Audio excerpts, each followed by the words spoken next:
Dear students, online classes में मैं Sanskrit teacher Vishnu Sharma आप सभी का हार्दिक अभिनंदन करता हूं। पिछली कक्षाओं में हमने संस्कृत व्याकरण में संधियों के 3 भेद और उन 3 भेदों में स्वर संधि के उपभेदों का अध्ययन किया। उम्मीद करता हूं कि आप सबने ऑनलाइन क्लासेस को अटेंड करके उनके नोट्स भली भांति तैयार किए होंगे और प्रतिदिन उन पर अभ्यास भी करते होंगे। देखिए, आप चाहे किसी भी कक्षा और किसी भी विषय की ऑनलाइन क्लासेज को अटेंड कर रहे हों, प्रतिदिन उनके नोट्स तैयार होने ही चाहिए ताकि हम अपेक्षित परिणाम को प्राप्त कर सकें। तो चलिए, आज हम व्यंजन संधि का अध्ययन कर रहे हैं। व्यंजन संधि कोष्टक में देख रहे हैं, हल संधि। हल व्यंजन कहो चाहे हल कहो, एक ही बात है। अपनी शुरुआत माहेश्वर सूत्रों से हुई थी और माहेश्वर सूत्रों से हमने प्रत्याहार बनाने का अभ्यास किया था। तो ये हल क्या है? ये हल उन्हीं माहेश्वर सूत्रों में से एक प्रत्याहार है।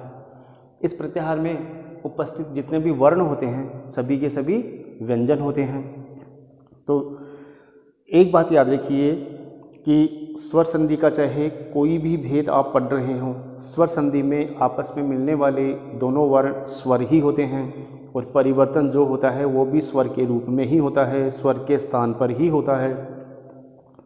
और व्यंजन संधि में क्या होता है कि व्यंजन संधि में एक तरफ व्यंजन और उसके ठीक सामने कोई व्यंजन या स्वर, क्या होता है? व्यंजन के ठीक सामने कोई व्यंजन या स्वर, लेकिन ये निश्चित है कि एक तरफ व्यंजन निश्चित रूप से होगा और परिवर्तन भी व्यंजन के स्थान पर ही होगा, इसीलिए ये व्यंजन संधि कहलाती है। जैसा कि परिभाषा में लिखा हुआ है, किसी व्यंजन का व्यंजन या स्वर के साथ मेल होने पर व्यंजन में जब कोई परिवर्तन होता है तो वह व्यंजन संधि कहलाती है। अब कौन से व्यंजन की जगह कौन सा परिवर्तन होता है, इन चीज़ों को समझने के लिए हम व्यंजन संधि में पाठ्यक्रम के अनुसार निर्धारित जो भेद हैं एक एक का अध्ययन करने जा रहे हैं। तो आज सबसे पहला भेद है स्तुत्व संधि। सूत्र है स्तोहो श्चुना श्चुः। इस सूत्र का जो अर्थ है वो कुछ इस प्रकार से है कि जब स और तय वर्ग से तात्पर्य है त, थ, द, ध, न के साथ श और च वर्ग च, छ, ज, झ, ञ में से कोई वर्ण आ रहा हो तो स एवं तय वर्ग के स्थान पर स एवं च वर्ग हो जाता है। इस लिखी गई परिभाषा को सारणी के माध्यम से हम कुछ इस प्रकार से समझ सकते हैं। देखिए, दंत्य से, ये कौन सा से कहलाता है? दंत्य से। उच्चारण की दृष्टि से इस से और तय वर्ग का उच्चारण स्थान दंत होते हैं। जैसा कि सूत्र है ऋतु लसानाम दंतः, अर्थात लृ स्वर, तय वर्ग, ल और श, इन सभी का उच्चारण स्थान क्या होते हैं? दंत होते हैं। दंत मतलब ऊपर वाले दांतों को जिह्वा, जीभ ऊपर की तरफ से स्पर्श करती है जब हम इन वर्णों का उच्चारण करते हैं। तो ये सभी वर्ण दंत्य से और तय वर्ग, इन वर्णों का उच्चारण स्थान क्या होते हैं? दंत होते हैं। तो ये कौन सा से कहलाएगा? दंत्य से कहलाएगा। ठीक इसी तरह से ईचु यसानाम तालुः, अर्थात ई ऋस्व और दीर्घ दोनों, च वर्ग च, छ, ज, झ और ये और श, इनका उच्चारण स्थान तालु होता है। तो ये दंत्य से और ये तालव्य से, और ये दंत्य वर्ण कहलाएंगे और ये तालव्य वर्ण कहलाएंगे। तो जब स और तय वर्ग के वर्णों के साथ श और च वर्ग के वर्ण आ रहे हों तो दंत्य स और तय वर्ग के वर्णों के स्थान पर तालव्य स और च वर्ग के वर्ण हो जाते हैं। इस स्थिति को हम निष्कर्ष रूप में इस प्रकार से समझ सकते हैं कि दंत्य स और तय वर्ग, तालव्य स और च वर्ग, ये वर्ण जब एक दूसरे के आमने सामने होते हैं, आमने सामने से तात्पर्य है कि अगर इन वर्णों की स्थिति प्रथम शब्द के अंत में है तो सामने इनमें से कोई होगा, और अगर ये प्रथम शब्द के अंत में है तो सामने इनमें से कोई वर्ण होगा। तो ये जब वर्ण एक दूसरे के आमने सामने होते हैं तब दंत्य से और तय वर्ग के स्थान पर तालव्य से और च वर्ग के वर्ण हो जाते हैं। अब देखिए वो किस तरीके से होते हैं, उदाहरण के माध्यम से हम देखेंगे कि जैसे अपना पहला उदाहरण है सत धन चित, ये अपना प्रथम शब्द है, ये अपना द्वितीय शब्द है। तो इस प्रथम शब्द का अंतिम वर्ण कौन है, इसका अंतिम वर्ण है तय, और ठीक सामने क्या आ रहा है, च आ रहा है। याद रखना ये वर्ण जहाँ होते हैं, तालव्य से और च वर्ग के वर्ण जहाँ होते हैं, ये सदैव उसी अवस्था में रहते हैं, इनमें कोई परिवर्तन नहीं होता। फिर परिवर्तन किसकी जगह पर होता है, दंत्य से और तय वर्ग की जगह पर होता है। क्या होता है, तालव्य से और च वर्ग होता है। जैसे कि सत्य और चित्त की जब आप संधि करोगे तो च की जगह कोई परिवर्तन नहीं होगा, फिर किसकी जगह होगा, तय की जगह परिवर्तन होगा, और क्या परिवर्तन होगा, च में बदल जाएगा। तो जोड़ने पर क्या स्थिति बन जाएगी, तय की जगह पर च होकर सच्चित। अब जब इस श्रुत संधि में शब्दों में हम संधि करते हैं तो जहाँ संधि होती है उस जगह या तो एक ही वर्ग के दो वर्ण या फिर उच्चारण की दृष्टि से समान उच्चारण स्थान वाले दो वर्ण एक साथ दिखाई देते हैं। ऐसा कब होता है, जब शब्दों में संधि हो जाती है। ठीक ऐसे ही उद और ज्वल में जब आप संधि करोगे तो कौन से वर्ण की जगह परिवर्तन नहीं होगा, जय की जगह नहीं होगा, फिर किसकी जगह होगा, दय की जगह पर होगा। क्या परिवर्तन होगा, इस सारणी से हम समझ सकते हैं कि दय अपने वर्ग में तीसरे नंबर पर आ रहा है, तो किस में बदल जाएगा, च वर्ग के तीसरे वर्ण जय में बदल जाएगा। तो शब्द की रचना क्या हो जाएगी, उज्ज्वल है। ठीक इसी तरह से इन दो उदाहरणों की तरह है, आप इसमें संधि करोगे और ऐसे ही उदाहरण और भी कहीं भी हो तो उन पर अभ्यास करोगे। ठीक ऐसे ही अगला उदाहरण है रामस्य धन सेते। अब देखिए प्रथम शब्द के अंत में स आ रहा है और ठीक सामने स आ रहा है, एक तरफ दंत्य से है और एक तरफ तालव्य से है। तो तालव्य जो स है उसकी जगह कोई परिवर्तन नहीं होगा, फिर किसकी जगह होगा, दंत्य स के स्थान पर परिवर्तन होगा और क्या होगा, तालव्य स में बदल जाएगा। तो स्थिति बन जाएगी रामश्येते। ये और इसी प्रकार के कुछ उदाहरण हमें उसमें विसर्ग संधि में भी देखने को मिलेंगे। तो उस जगह उनमें क्या परिस्थिति होती है, क्या स्थिति होती है, क्या परिवर्तन होता है, ये हम विस्तार से विसर्ग संधि में जानेंगे। फिलहाल दंत्य से के स्थान पर क्या बना, तालव्य से, क्या रूप बना, रामश्येति। ठीक इसी तरह है सद धने जन है। याद रखना सद जन के लिए यहाँ पर स तय, अगर तय होना तय, तब भी जब संधि करोगे तो ये जय में ही होगा। क्यों, क्योंकि तय के स्थान पर पहले तीसरा वर्ण जसत्व होता है और उसके बाद दय जय में बदल परिवर्तित होता है। तो क्या रूप बन जाएगा, सज्जन है। अगर इसका संधि विच्छेद सत्य प्लस जन है, मतलब तय की जगह दय की जगह तय दिया हुआ हो, तब भी रूप क्या बनेगा, सज्जन है, क्योंकि वो तय पहले दय में परिवर्तित होगा और उसके बाद जय में परिवर्तन होगा। तो कुछ उदाहरणों में इस प्रकार से ध्यान रखना पड़ेगा। तो ये तो निरंतर अभ्यास से भी हम सीख सकते हैं। ठीक ऐसे ही वृहद झर है, तो द बदल जाएगा जय में, तो जो भी रूप बनेगा आप खुद अभ्यास करके लिखोगे। ऐसे ही एतत् प्लस चित्रम, सेम पीछे के शब्दों में जैसे आपने संधि की है ठीक वैसे ही यहाँ करोगे। उच्चारणम, इसमें भी आप अभ्यास करोगे। सारंगिन जय है, सारंगिन इस शब्द में जो प्रथम शब्द है उसका अंतिम वर्ण आ रहा है न, ये रहा न, तो न किस में परिवर्तित हो जाएगा, य में परिवर्तित हो जाएगा। तो संधि कर दीजिए, सारंगिन जय है, किस में परिवर्तन हुआ, य में परिवर्तन हुआ। क्यों हुआ, क्योंकि प्रथम शब्द के अंत में न आ रहा था और न तय वर्ग का पंचम वर्ण है, तो ये चय वर्ग के पंचम वर्ण य में परिवर्तित हो जाएगा। ठीक इसी तरह है सत्य प्लस चरित्रम में जब संधि करोगे तो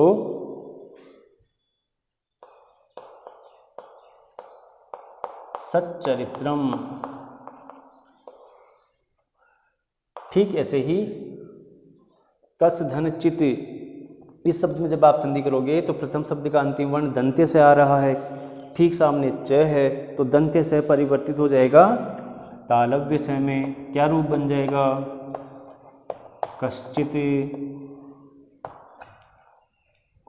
ऐसे ही शेष बचे हुए उदाहरणों में भी आप अभ्यास करोगे और इनको अपनी फेर नोटबुक में नोट करोगे। तो अब चलिए व्यंजन संधि के अगले भेद की तरफ चलते हैं। अगला भेद है ष्टुत्व संधि। सूत्र है ष्टुना ष्टुहु, अर्थ है जब दंत्य से और तय वर्ग तय थ द ध न के साथ मूर्धन्य स, मतलब जिसको षटकोण वाला स बोलते हैं, ये कौन सा स कहलाता है, मूर्धन्य स कहलाता है। और टय वर्ग तो ट ठ ड ढ ण, ये वर्ण भी मूर्धन्य वर्ण कहलाते हैं। ऋतु रसाणाम मूर्धा, री टय वर्ग श, इनका उच्चारण स्थान क्या होता है, मूर्धा होता है, तो ये मूर्धन्य वर्ण कहलाते हैं। में से कोई वर्ण आ रहा हो तो दंत्य से और तय वर्ग के स्थान पर मूर्धन्य से और टय वर्ग हो जाता है। देखिए पिछली संधि में और इस संधि में, पिछली संधि मतलब ष्टुत्व संधि में और इस संधि में क्या भेद है कि ष्टुत्व संधि में दंत्य से और तय वर्ग के स्थान पर तालव्य से और चय वर्ग के वर्ण होते थे, जबकि ष्टुत्व संधि में दंत्य से और तय वर्ग के स्थान पर मूर्धन्य से और टय वर्ग के वर्ण होंगे। ठीक वैसे ही जैसे पिछली संधि में हुआ करते थे, वैसे ही यहाँ पर भी दंत्य से और तय वर्ग, मूर्धन्य से और टय वर्ग के वर्ण एक दूसरे के आमने सामने होंगे। मतलब दंत्य से और टय वर्ग प्रथम शब्द के अंत में है तो सामने मूर्धन्य से और टय वर्ग होगा, या फिर प्रथम शब्द के अंत में मूर्धन्य से और टय वर्ग के वर्ण है तो ठीक सामने दंत्य से और टय वर्ग के वर्ण होंगे। तो ऐसी परिस्थिति में सदैव दंत्य से और तय वर्ग के वर्णों के स्थान पर ही परिवर्तन होगा। और क्या परिवर्तन होगा, दंत्य से बदल जाएगा मूर्धन्य से में और तय वर्ग के वर्ण बदल जाएंगे टय वर्ग में।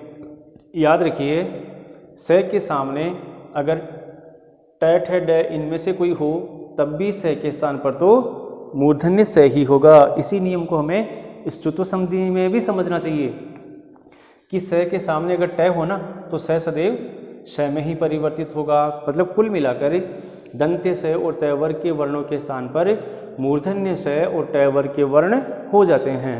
याद रखना मूर्धन्य से और टय वर्ग के वर्णों की स्थिति शब्दों में कहीं पर भी हो, कहीं पर भी से तात्पर्य है प्रथम शब्द के अंत में हो चाहे द्वितीय शब्द के शुरू में हो, इनके स्थान पर कभी कोई परिवर्तन नहीं होता। ये जहाँ रहते हैं उसी अवस्था में रहते हैं। परिवर्तन सिर्फ दंत्य से और तय वर्ग के वर्ण के स्थान पर होता है। और परिवर्तन क्या होता है कि दंत्य से और तय वर्ग मूर्धन्य से और टय वर्ग में परिवर्तित हो जाते हैं। तो चलिए उदाहरण के माध्यम से देखते हैं। अपना पहला उदाहरण है आकृष धन तह। तो अब प्रथम शब्द के अंत में कौन आ रहा है? मूर्धन्य से आ रहा है। तो इस से की जगह कोई परिवर्तन नहीं होगा। परिवर्तन किसकी जगह पर होगा? तय की जगह पर परिवर्तन होगा। क्या परिवर्तन होगा? तय बदल जाएगा टय में। तो क्या रूप बन जाएगा? आकृष्ट है।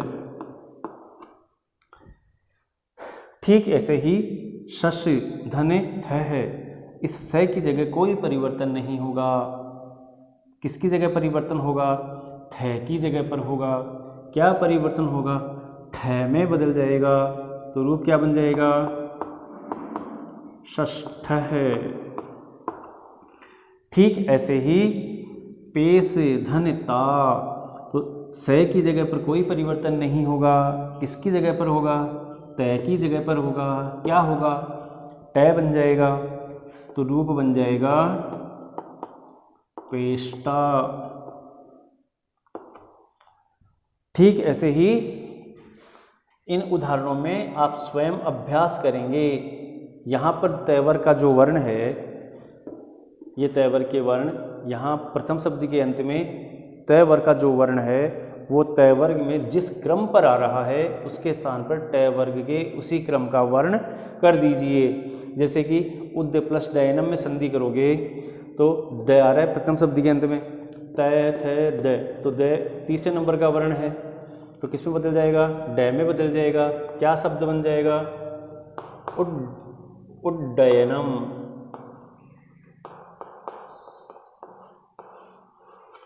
ठीक ऐसे ही इसमें भी इसी नियम को ध्यान रखोगे। प्रथम शब्द के अंत में न आ रहा है तो न बदल जाएगा अणय में। अगला उदाहरण है रामस्य प्लस षष्ठ है। अब प्रथम शब्द के अंत में कौन आ रहा है? दंत्य से आ रहा है। सामने कौन है? मूर्धन्य से है।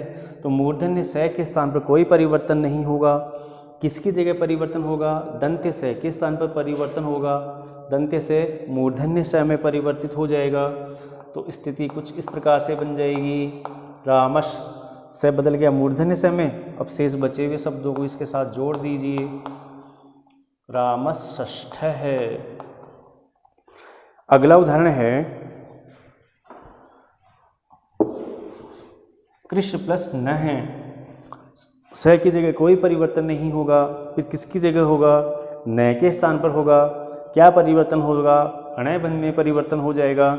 तो इस शब्द में भी आप संधि करके शब्द की रचना करोगे। अगले जो दो उदाहरण है उन दो उदाहरणों में देखिए, प्रथम शब्द के अंत में आपको मूर्धन्य स की स्थिति दिखाई दे रही है। तो इस मूर्धन्य स के स्थान पर कोई परिवर्तन नहीं होगा। किसकी जगह परिवर्तन होगा? किसकी जगह होगा? इस त्रय की जगह परिवर्तन होगा। अब कई सोच रहे होंगे कि इस सारणी में तो कहीं पर भी त्रय नजर नहीं आ रहा है। तो याद रखना तय प्लस र, इन दोनों के मिलने से त्रय वर्ण बनता है। त्रय एक संयुक्त वर्ण है। तो जब संधि करते हैं ना तो इस त्रय वर्ण में जो तय है वो टय में परिवर्तित हो जाता है। जैसे राष्ट्र, कौन बच गया? र बच गया। ये रहा रे, राष्ट्रम। ठीक ऐसी ही स्थिति उष प्लस त्रय में है। तो तय और रै के मिलने से क्या बना? त्रय बना। तो जब संधि करोगे तो इस स की जगह कोई परिवर्तन नहीं होगा। फिर इस त्रय में जो तय है वो टय में बदल जाएगा। फिर शेष बचे हुए रै को यो रूप देकर उष्ट्र है। तो इस प्रकार से ये अपनी व्यंजन संधि का ष्टुत्व भेद हुआ। उम्मीद करता हूँ कि मेरे द्वारा दी गई जानकारी को आप भली भांति समझे होंगे। अगली कक्षा में इसी व्यंजन संधि के हम अगले भेदों की तरफ चलेंगे। तब तक आप इन पर अभ्यास कीजिए और अपनी अभ्यास पुस्तिका में नोट कीजिए। और जहाँ कहीं पर भी आपको संस्कृत की व्याकरण में पासबुक के माध्यम से या पाठ्य पुस्तक में जहाँ पर भी ऐसे उदाहरण मिले उन पर अभ्यास करते हुए उनको अपनी नोटबुक में नोट करेंगे। धन्यवाद। Thank you.